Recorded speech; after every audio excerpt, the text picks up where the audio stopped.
미국 증시 마감 상황 보도록 하겠습니다. 또 내렸습니다. 지겹네요. 이제 나흘째 하락인데요. 다우가 0.88, 그러니까 0.9% 내렸고요. S&P 500도 0.8, 나스닥은 0.6% 하락했습니다. 그동안 나스닥의 이 낙폭이 좀 더 컸었는데 그래도 그러네요. 오늘은 조금 좀 덜했는데 근데 그나물의 그 밥 약간 그 느낌이기는 합니다. 자, 이 정도쯤 되면 사실은 기술적 반등이라도 나올 법한데 그러게요. 왜 대체 오늘도 또 내린 걸까? 그 이유를 찾아보도록 하겠습니다. 자, 내년 금리 인하는 없을 것이다. 누군가가 쐐기를 없을 것으로 예상된다. 이렇게 해서 좀 쐐기를 박았습니다. 로레타 메스터 클리블랜드 연은 총재가 어제 좀 연설이 좀 있었는데요.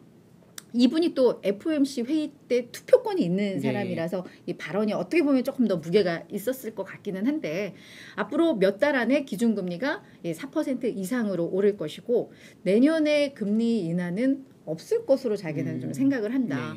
그리고 인플레이션에 대한 승리를 너무 빨리 선언하는 것은 실수고 그렇게 되면은 1970년대로 다시 돌아갈 수밖에 없다. 이런 멘트를 좀 주면서 연준 인사들은 전체적으로 이제는 그냥 금리는 좀 높여주고 그렇다고 내년에 어떤 전환이 금리 인하로의 전환은 없을 것 같다라는 확신을 좀 줬습니다. 그러면서 2년물 국채금리가 장중에 3.5%를 돌파를 하면서 역시 15년 내 최고치를 또다시 경신을 하는 모습이 나왔고요. 여기에 또 유로존이 8월 CPI를 발표를 했는데 9.1% 그렇죠. 여전히 높죠. 역대 최고가 나왔습니다. 이게 7월인가가 8.9였고 시장 예상이 9였는데 그래도 미국은 그래 이 물가의 정점론이 나오고 있는데 유로존은 아직도 좀 멀었다. 그렇죠. 워낙 에너지 쇼크가 워낙 크게 강타를 하다 보니까 쉽게 정점을 찍고 내려오기는 어렵지 않을까라는 생각이 드네요. 러시아에서 또 가스 공급을 또 중단을 노드스트롬 하죠. 또 중단했더라고요. 그래서 그런 것들이 좀 맞물리면서 좀 불안한 그런 흐름이 나왔다라고 보시면 좀 될 것 같고요. 여기에다가 그러니까 어제는 미국 증시는 8월 마지막 거래였던 거잖아요. 그렇죠. 9월 증시를 앞둔 경계감이 이게 좀 장난 아닌 것 같아요. 맞습니다. 이게 우리가 계속해서 이야기를 했지만 9월 증시가 좀 약세였던 그동안의 그 역사적인 흐름들이 좀 있잖아요. 그래서 그런 것 때문에 아무래도 9월 증시를 앞둔 좀 자신감을 잃은 게 아닌가 이런 생각이 드는데 9월 증시가 그동안 어땠었는지 선배 늘 이거 분석을 좀 해주셨었는데 그렇죠. 지난번에 이제 월간 차트를 한번 제가 보여드렸었고 그때도 이제 수익률이 가장 저조했던 흐름은 계속 나타났었는데요. 지금 차트 또 이번에 차트 말고 표를 또 준비해봤습니다. 복잡한데 9월이 최악의 날이긴 했지만 8월이 부진했을 때, 전달이 부진했을 때는 반등했던 경험들이 또 있었다라는 점에서 지난 8월이 그러니까 이제 한국은 9월이 됐지만 이제 미국이 이제 8월은 사실은 굉장히 좋지 않은 달로 기록이 됐기 때문에 9월은 그나마 조금 반등할 여지가 보이지 않을까라는 생각도 사실은 좀 들어요. 제가 여기 준비한 표를 하나 보시면 요겁니다. 여기 이제 각 월별로 여기 맨 앞줄이 월별 이제 최근 50년간 월별 수익률이에요. 그러니까 1월부터 이제 계속 플러스죠. 플러스 0.2 등등 해서 이렇게 나가다가 서프템버 9월에 이제 마이너스 0.11 이렇게 보이시죠?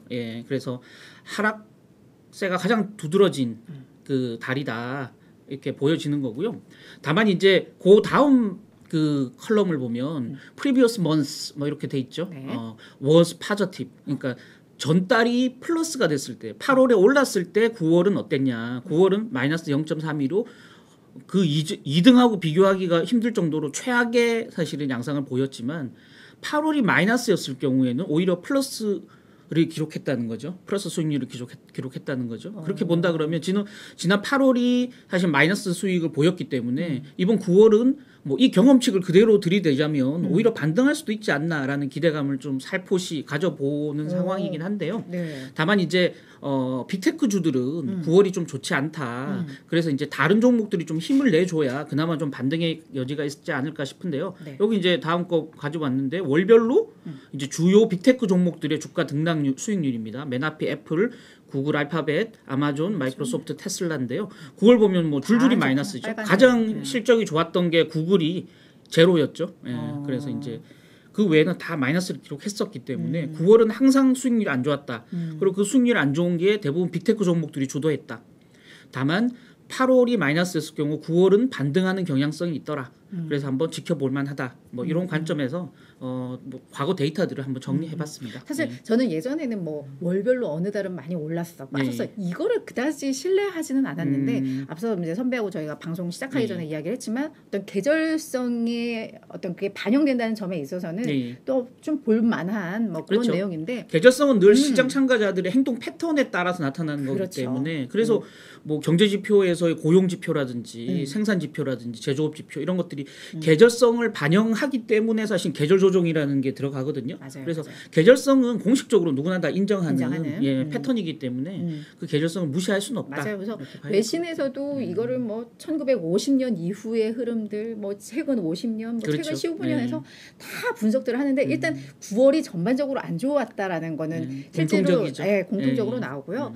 게다가 우리가 단순히 뭐 이런 뭐 월별 수치를 통계내는 것 외에도 이제 9월에 FOMC 회의가 21일, 22일 예정되어 있는데 지금 연준들이 다 같이 이렇게 매파적으로 한 목소리를 낸다라는 점이 약간 그것도 부담이 되고 그렇죠. 또 연준에서 그 양적 긴축, QT를 또 2배로 확대를 하잖아요. 그러니까 9월부터 950억 달러로 그 전에는 이제 475억 달러였는데 그래서 이제 뭐 국채라도 이제 풀립니다. 이제 완전히 이제 없애겠다라는 이제 각오로 최후의 이제 증액까지 해서 이제 9월부터 줄여 나가기 시작하거든요. 그 영향은 사실은 좀 모르겠어요. 그래서 뭐 그런 점들도 있고, 그래서 좀 다양한 그런 불확실성 요인들이 좀 많다 보니까 지금 9월 증시에 대해서는 확실히 좀 경계감이 있는 뭐 이런 상황이다라고 좀 보시면 될 것 같습니다.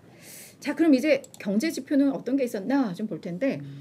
6월 ADP 비농업부문 고용 변화 게 나왔었는데 13만 2천 건으로 이게 전월에 27만 건 그리고 시장 전망치가 30만 건이었는데요.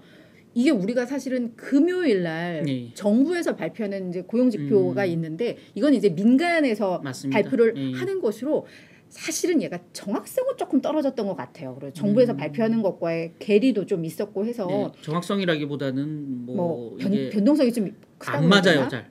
그러니까 그 노동부 지표랑 항상 이제 사실 어긋나면서 시장에 혼란을 줬던 데이터인데 뭐 그 이유는 조금 이따 제가 설명을 잠깐 좀 드릴게요. 그래서 뭐 지금 드려도 되고 지금 해도 될 것 같아요. 그래서 그 내일 발표되는 노동부 고용 지표 좀 예단하기 이르다. 이게 안 좋았지만 그래서 그래프 한번 보여주시면 지금 이제 월별 봉이 확 꺾인 모습이 보이죠. 지난달에 한 절반도 안 되는. 그래서 지금 올 들어 뭐 최악이거든요. 그러니까 작년 말부터 해서 지금 최악입니다. 증가율이. 그래서 이제 비농업 부분 민간 고용입니다.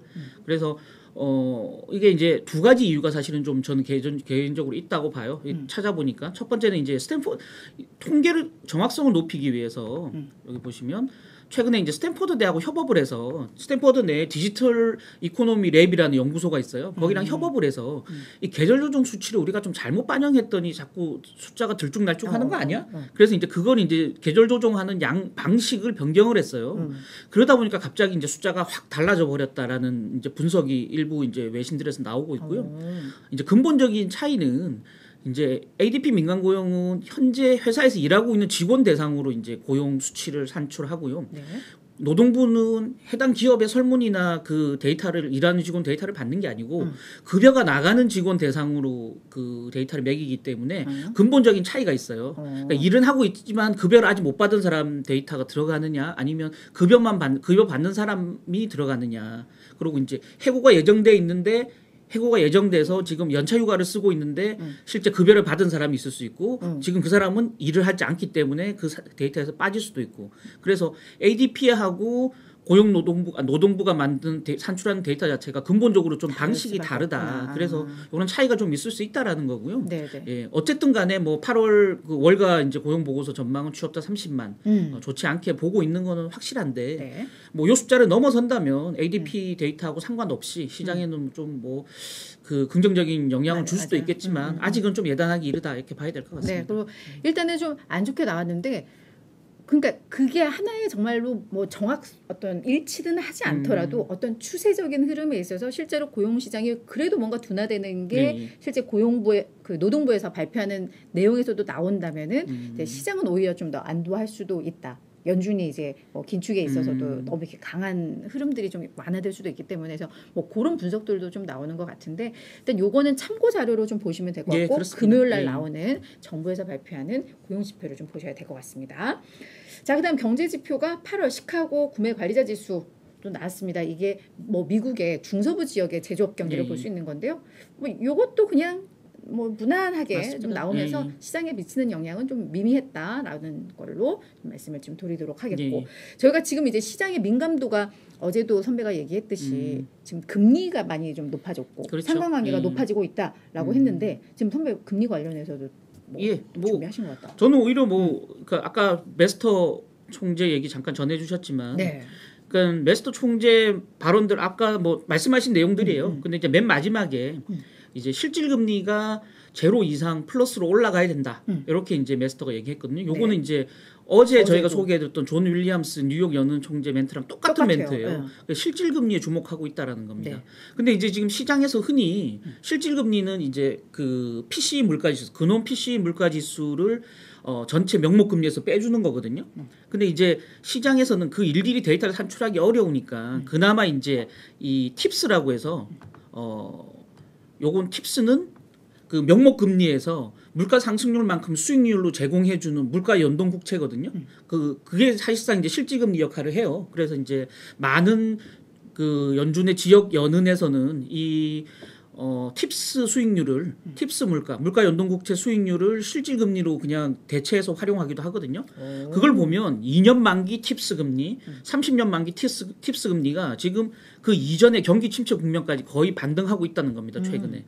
그래서 실질 금리가 플러스로 도와서야 된다. 실질 금리가 올라가야 된다. 지금 기준금리만 올린다고 물가가 더 높이 올라가는데 기준금리만 이렇게 올린다고 되는 문제가 아니다. 이 역전돼야 된다라는 얘기인데 그 역전 현상이 지금 조짐이 보이고 있다라는 거죠. 그렇게 본다 그러면 실제 인플레이션이 좀 피크아웃되는 양상만 보인다면 굳이 2% 물가 목표에 연연하지 않고도 연준이 조금 뭐 구두로라도 조금 완화된 제스처, 완화된 립 서비스를 할 가능성도 있다. 뭐 그런 여지를 좀 남겨놓고 봐야 되지 않을까. 그래서 매파들의 강한 목소리 자체를 고지고대로 받아들여서 이제 시장은 죽었어.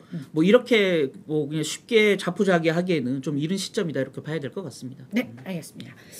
자, 그러면은 특징주들 또 상황을 좀 보도록 하겠습니다. 특징주 지금 저는 3종목 준비를 했고 이 밖에도 제가 또 언급할 종목 조금 전에 나왔던 소식도 하나 해서 오늘 4종목을 좀 말씀을 드릴 텐데요. 먼저 이제 베드베스 앤드 비욘드입니다. 뭐 밈주식으로 유명하고 최근에 주가의 변동성이 매우 커지고 있는데 간밤에 20%도 넘게 급락을 했습니다. 그러니까 얘네가 그 위기 극복을 위한 새로운 사업 계획을 간밤에 발표를 좀 했거든요. 그래서 어떤 내용들이 나왔느냐? 얘네가 지금 사업을 영위하려면 사실은 자금이 되게 필요했는데 5억 달러의 신규 자금 조달 가능성을 언급을 했습니다. 약 3억 7,500만 달러는 대출을 받고 나머지에 대해서는 뭐 추가 주식 발행이라고 하니까 뭐 유상증자를 이야기를 좀 하는 것 같아요.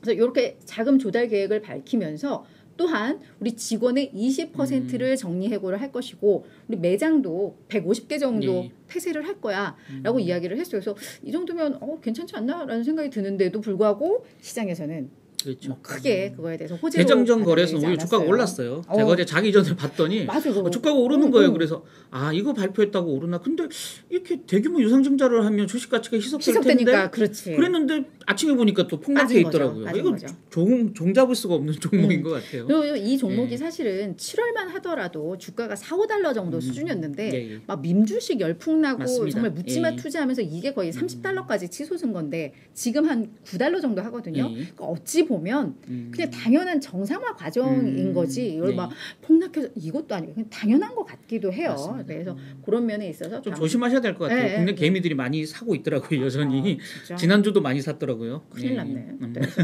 이 종목은 좀 그런 측면에서 정리를 해드렸고요. 자, 코인베이스에 대해서는 미주오에서 중립 의견을 또 다시 한번 좀 확인을 해주면서 그러니까 뭐 상향이든 하향은 아니라 그냥 기존의 의견은 유지를 했지만 여기서 하나의 좀 코멘트가 있어서 좀 정리를 해드렸는데요.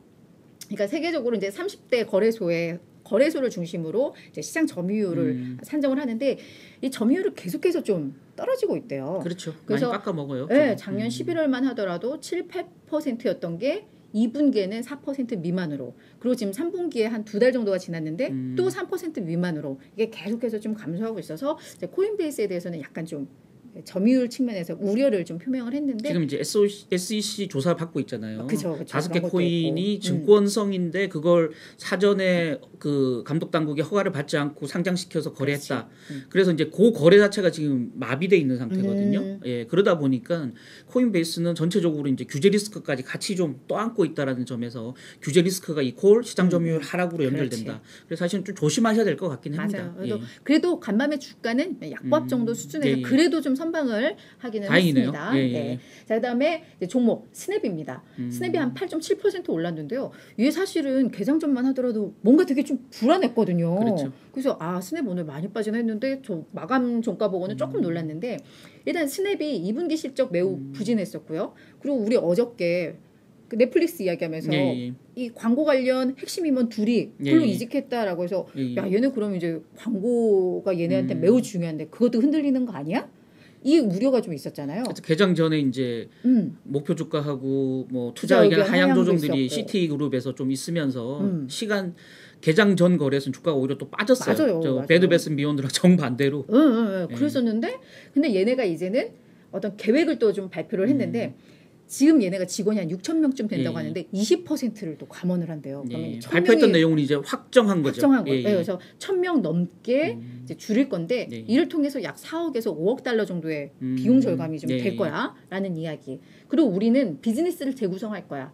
커뮤니티 뭐 주역 사업이죠. 이쪽을 좀 성장시키고 그다음에 수익 성장 중심으로 그리고 증강 형식에 집중을 해서 이제 약간 그 선택과 집중을 강화해서 그동안 이거 말고 불필요했던 사업들은 좀 정리를 할 거야라는 이야기를 했는데 그게 좀 먹힌 게 아닌가라는 좀 생각이 들어요. 그렇죠. 스냅 같은 경우에는. 근데 그것도 좀 지켜봐야 될 것 같아요. 어제 제가 개장 전 그 리포트 기사 쓸 때 몇몇 이제 월가에서는 저거 보고 그때는 이제 확정 발표는 안 하기 전이었죠. 원래 20%라는 보도가 있었는데 그래서 그런 얘기가 나왔었어요. 리포트에서. 손은 누가 키우노. 그래 너무 과하다는 얘기는 확실히 신사업을 있어요. 많이 벌려야 되는 거고 회사를 새로 성장시켜야 되는 제2의 도약을 노려야 되는 게 스냅이 그게 아니면 무너질 수밖에 없는데 20%나 감원해서 누가 손은 키우니? 뭐 이런 이제 리포트 오히려 목표 주가를 내려버렸어요. 저것 때문에. 맞아. 그래서 사실은 좀 즉각적인 반응은 주가 플러스로 나타났지만 조금 더 좀 지켜봐야 될 여지가 있지 않나 싶습니다. 네. 그리고 사실 요게 더 하나 더해서 엔비디아. 얘가 사실 장중에도 기술주들이 많이 빠지면서 볼까요? 지금 몇 약세였는데 말씀 계속하세요. 네, 시간의 거래에서 8.7%. 8.7까지 빠지거든요. 근데 이게 사실 장 마감 후에 어떤 또 이야기가 좀 나왔는데 그 뉴스 제가 기사를 쓰고 왔어요. 들어오기 전에 뜨끈뜨끈하게. 그러니까요. 지금 실적으로도 우려가 큰 상황인데 여기에 약간 규제 관련해서도 또 그렇죠. 공시를 했더라고요. 간밤에 SEC 공시를 했는데 미국 정부로부터 서한을 받았다. 그 내용이 뭐냐면 엔비디아가 중국에 팔고 있는 그래픽 카드 GPU 칩을 추가로 앞으로 이제 수출을 더 하려면 추가로 라이센스를 받아라.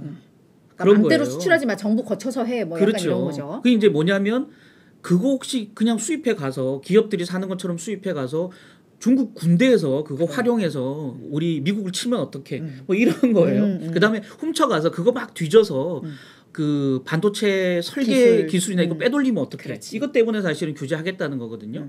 그래서 엔비디아가 한 4억 달러 지금 이제 3분기에 59억 달러 매출을 전망했는데 그중에 중국 매출 4억 달러가 빠질 것 같아. 이것 때문에. 굉장히 큰 규모죠. 맞아요, 되게 큰 거야. 우리로 따지면 한 5천억이 넘나요? 5천억 원이 넘는 금액인데 그러다 보니까 이제 주가가 폭락하는 양상이 지금 벌어지고 있는 겁니다. 그렇잖아도 지금 전망치 낮추고 우리 힘들어요 이러고 있는데 그것까지 그냥 더 맞습니다. 때려버리니까. 그러니까 지금 회사 측은 아까 보니까 대변인 멘트가 또 별도로 나왔더라고요. 그래서 일단은 미국 정부에 중국 수출을 허가해달라고 신청은 해놨다. 근데 허가가 날지는 모르겠다. 그래서 중국 파트너들하고 지금 협의 중인데 어떤 협의냐면 지금 이 규제 대상이 되는 게 A100 또 H100 이런 그래픽 카드인데 요거 말고 다른 제품으로 혹시 대체 니네 수입이 가능하니? 요거 지금 협상 중이라는 거예요. 그게 된다면 아마 매출이 생각보다는 적게 빠질 것 같긴 한데 아직은 잘 모르겠어 하니까 이제 지금 주가가 폭락하고 있고요.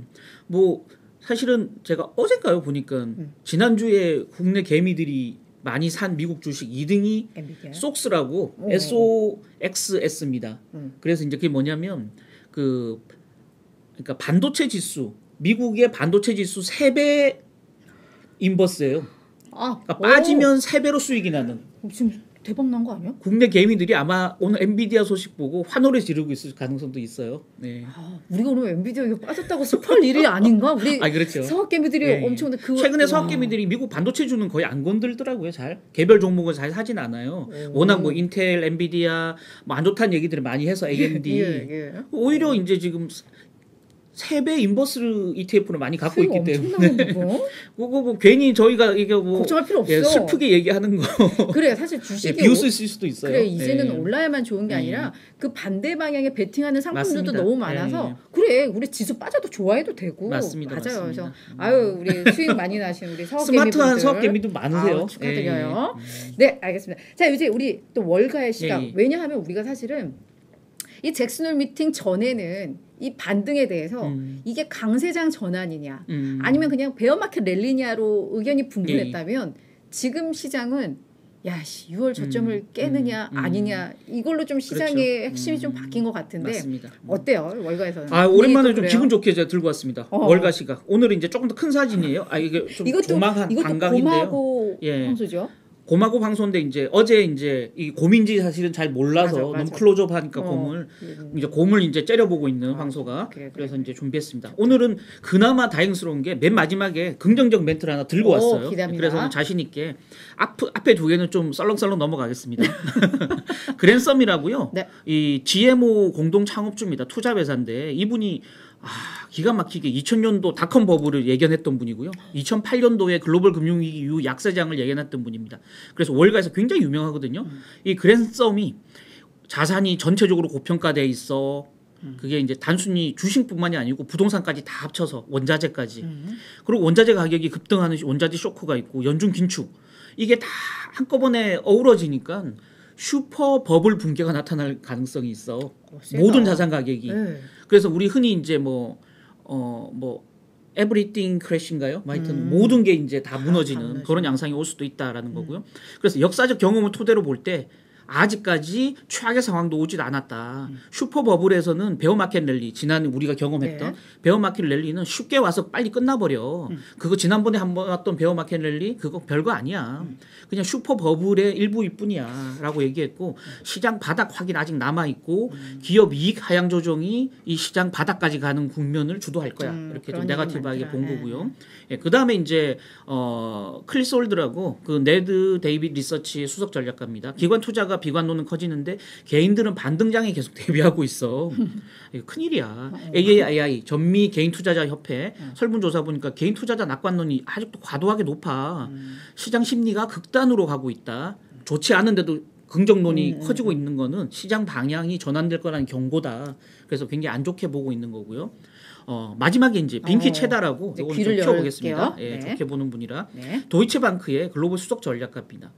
경기 침체 국면에서도 베어마켓 랠리는 계속적으로 나타났다는 거죠. 그래서 팬데믹 이전에 두 차례 경기 침체 있었는데 그때도 각각 매번 경기 침체 때마다 5% 이상 올라간 베어마켓 랠리 5번 또 최대 15%까지 갔던 베어마켓 랠리 5번씩 있었다는 거죠. 그래서 경기 침체 온다고 다 죽었다고 생각하지 말고 경기 침체라는 큰 줄기 내에서도 베어마켓 랠리는 계속 한 5차례 이상 오니까 그거 그냥 이용하라는 거예요. 이분은. 그래서 이번에도 이번 약사장이 벌써 4차례나 베어마켓 랠리 나왔기 때문에 앞으로도 나올 거야. 그래서 9월은 아까 말했던 대로 계절성 때문에 부진하겠지만 10월에서 12월까지 또다시 베어마켓 랠리 오니까 그때 대비하라는 겁니다. 지금.